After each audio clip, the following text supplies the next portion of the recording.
الشيطان الرجيم. بسم الله الرحمن الرحيم. الحمد لله رب العالمين، وصلى الله على سيدنا محمد نبيه وآله وسلم تسليما. اللهم لك الحمد على ما جرى به قضاؤك في أوليائك الذين استخلصتهم لنفسك ودينك، إذ اخترت لهم جزيل ما عندك من النعيم المقيم الذي لا زوال له ولا اضمحلال، بعد أن شرطت عليهم الزهد في درجات هذه الدنيا الدنية وزخرفها وزبرجها، فشرطوا لك ذلك وعلمت منهم الوفاء به، فقبلتهم وقربتهم وقدمت لهم الذكر العلي والثناء الجلي، وأهبطت عليهم ملائكتك وكرمتهم بوحيك ورفدتهم بعلمك وجعلتهم الذريعة إليك والوسيلة إلى رضوانك، فبعض أسكنته جنتك إلى أن أخرجته منها، وبعض حملته في فلكك ونجيته ومن آمن معه من الهلكة برحمتك، وبعض اتخذته لنفسك خليلا وسألك لسان صدق في الآخرين فأجبته وجعلت ذلك عليا، وبعض كلمته من شجرة تكليما وجعلت له من أخيه ردءا ووزيرا، وبعض أولدته من غير أب وآتيته البينات وأيدته بروح القدس، وكل شرعت له شريعة ونهجت له منهاجا وتخيرت له أوصياء، مستحفظا بعد مستحفظ من مدة إلى مدة، إقامة لدينك وحجة على عبادك، ولئلا يزول الحق عن مقره ويغلب الباطل على أهله، ولا يقول أحد لولا أرسلت إلينا رسولا منذرا وأقمت لنا علما هاديا فنتبع آياتك من قبل أن نضل ونخزى، إلى أن انتهيت بالأمر إلى حبيبك ونجيبك محمد صلى الله عليه وآله،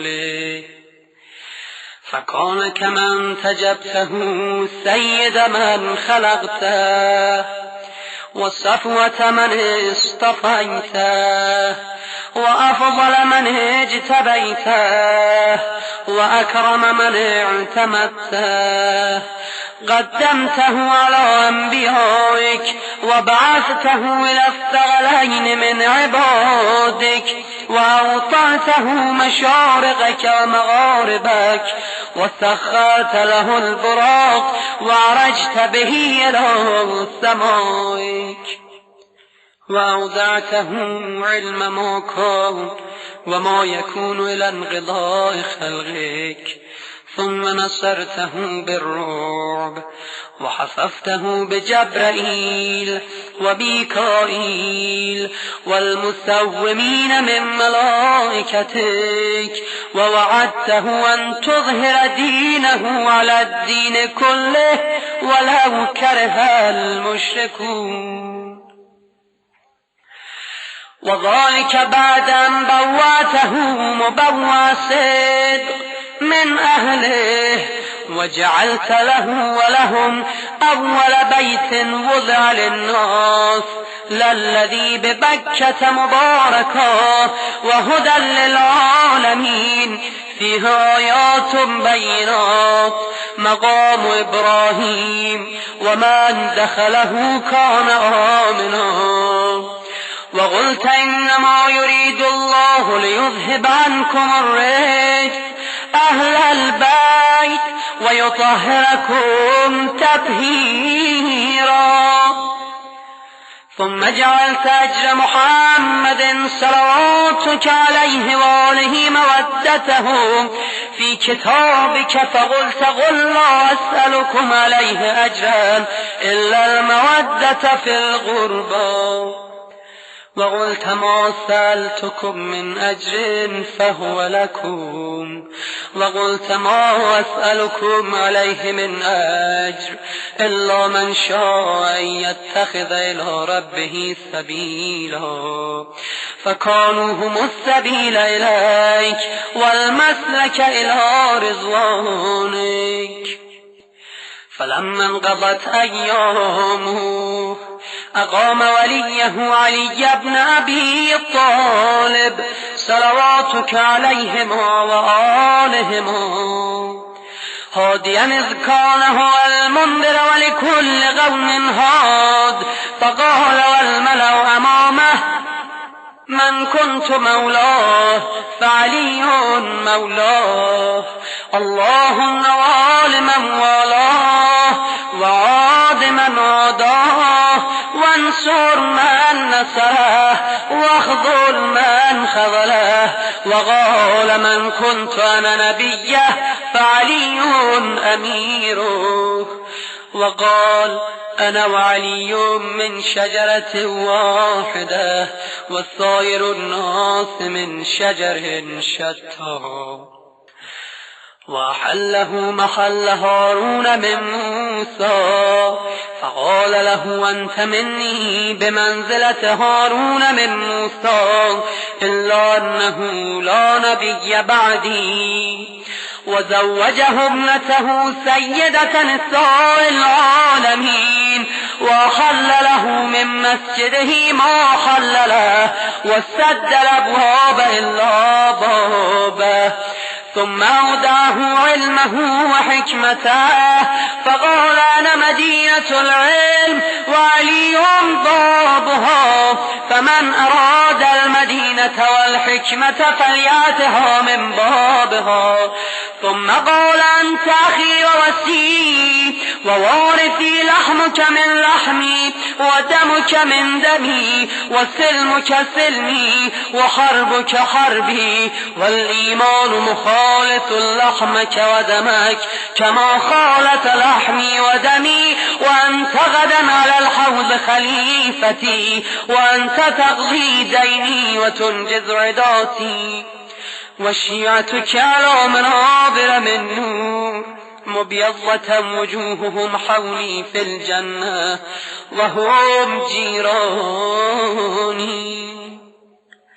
ولولا أنت يا علي لم يعرف المؤمنون بعدي، وكان بعده هدى من الضلال، ونورا من العمى وحبل الله المتين وصراطه المستقيم لا يسبغ بغرابة في رحم ولا بسابغة في دين ولا يلحق في منغبة من مناقبه يحذو حذو الرسول صلى الله عليه وآله ويقاتل على التأويل ولا تأخذه في الله لومة لائم قد وتر فيه صناديد العرب وقتل أبطالهم وناوش ذؤبانهم فأودع قلوبهم أحقادا بدرية وخيبرية وحنينية وغيرهم فأضبت على عداوته وكبت على منابضته حتى قتل الناكثين والغاصتين والمارقين ولما قضى نحبه وقتله أشغى الآخرين يتبع أشغى الأولين لم يمتثل أمر رسول الله صلى الله عليه وآله في الهادين بعد الهادين والأمة مصرة على مقته مجتمعة على قطيعة رحمه وإغصاء ولده إلا القليل ممن وفى لرعاية الحق فيهم فقتل من قتل والسبي من سبي وأقصي من أقصي وجرى القضاء لهم بما يرجى له حسن المثوبة إذ كانت الأرض لله يورثها من يشاء من عباده والعاقبة للمتقين وسبحان ربنا إن كان وعد ربنا لمفعولا ولن يخلف الله وعده وهو العزيز الحكيم فعلى الأطائب من أهل بيت محمد وعلي صلى الله عليهما وآلهما فليبكي الباكون وإياهم فليندب النادبون ولمثلهم فلتذرف الدموع وليصرخ الصارخون ويضج الضاجون ويعج العاجون أين الحسن أين الحسين أين أبناء الحسين صالح بعد صالح وصادق بعد صادق أين السبيل بعد السبيل أين الخيرة بعد الخيرة أين الشموس الطالعة أين الأغمار المنيرة أين الأنجم الظاهرة أين علام الدين وقواعد العلم أين بقية الله التي لا تخلو من العترة الهادية أين المعد لقطع دابر الظلمة أين المنتظر لإقامة الأمت والعواج أين المرتجى لإزالة الجور والعدوان أين المدخر لتجديد الفرائض والسنن أين المتخير لإعادة الملة والشريعة أين المؤمل لإحياء الكتاب وحدوده أين محيي معالم الدين وأهله أين قاسم شوكة المعتدين أين هادم أبنية الشرك والنفاق أين مبيد أهل الفسوق والعصيان والطغيان أين حاصد فروع الغي والشغاب أين طامس آثار الزيغ والأهواء؟ أين قاطع حبائل الكذب والافتراء؟ أين مبيد العصاة والمردة؟ أين مستأصل أهل العناد والتضليل والإلحاد؟ أين معز الأولياء ومضل الأعداء؟ أين جامع الكلمة على التقوى؟ أين باب الله الذي منه يؤتى؟ أين وجه الله الذي إليه يتوجه الأولياء؟ أين السبب المتصل بين الأرض والسماء؟ أين صاحب يوم الفتح وناشر راية الهدى؟ أين مؤلف شمل السلاح والرضا؟ أين الطالب بضحول الأنبياء وأبناء الأنبياء؟ أين الطالب بدم المغتول بكربلاء؟ أين المنصور على من اعتدى عليه وافترى؟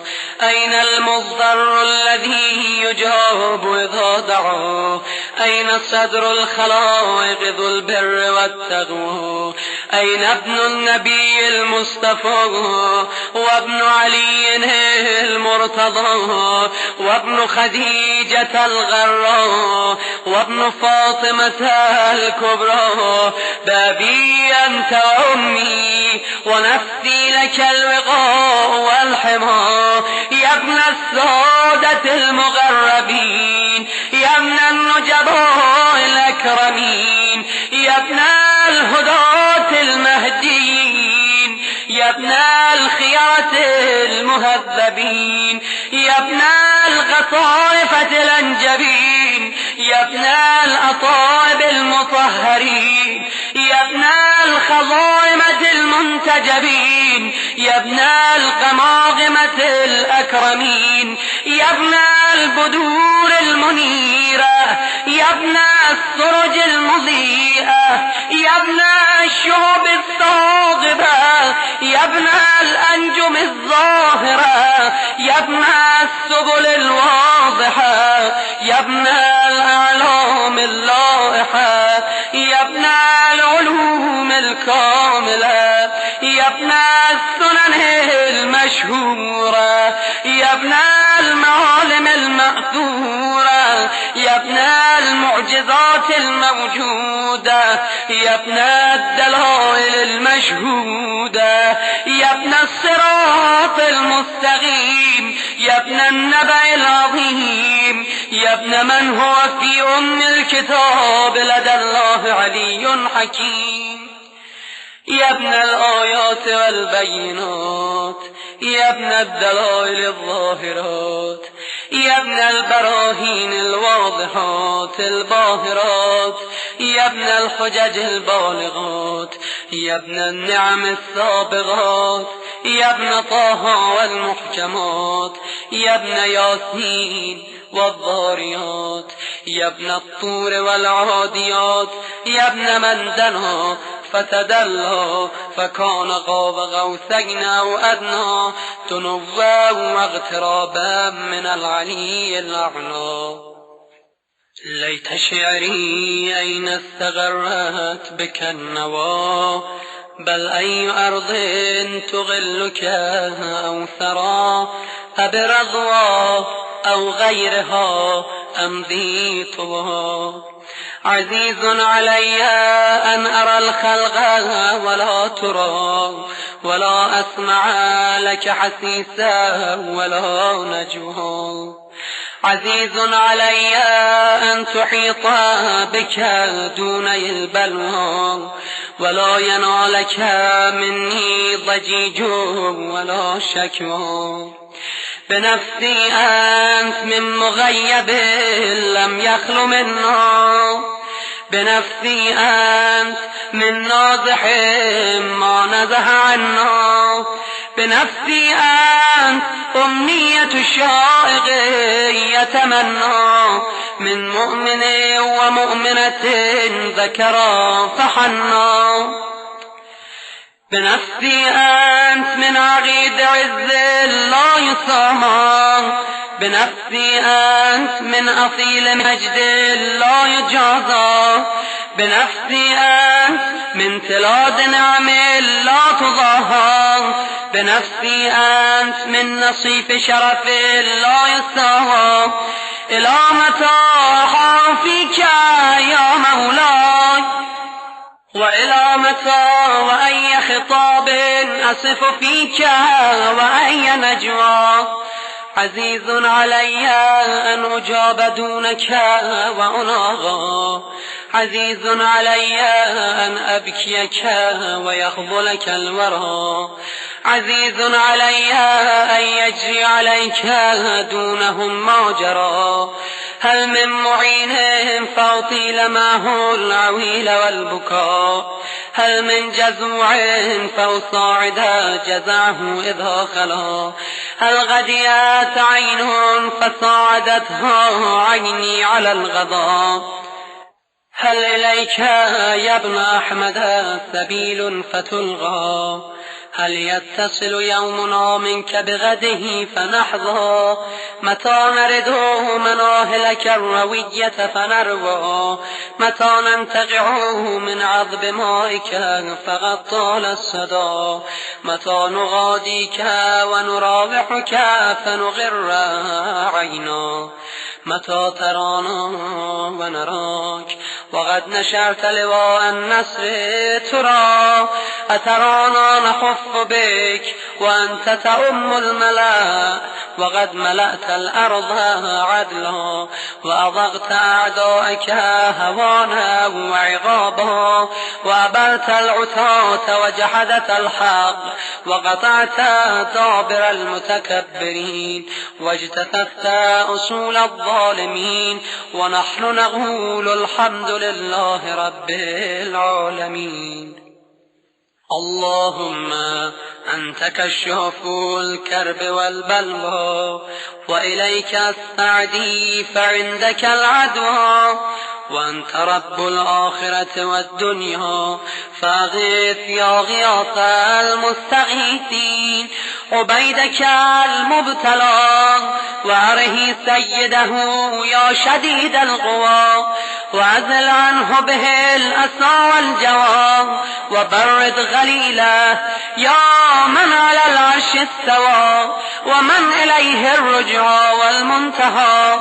اللهم ونحن عبيدك التائهون إلى وليك المذكر بك وبنبيك، خلقته لنا عصمة وملاذا، وأغمته لنا غواما ومعاذا، وجعلته للمؤمنين منا إماما، فبلغه منا تحية وسلاما، وزدنا بذلك يا رب إكراما، واجعل مستقره لنا مستقرا ومقاما، وأتمم نعمتك بتقديمك إياه أمامنا، حتى توردنا جنانك ومرافقة الشهداء من خلصائك.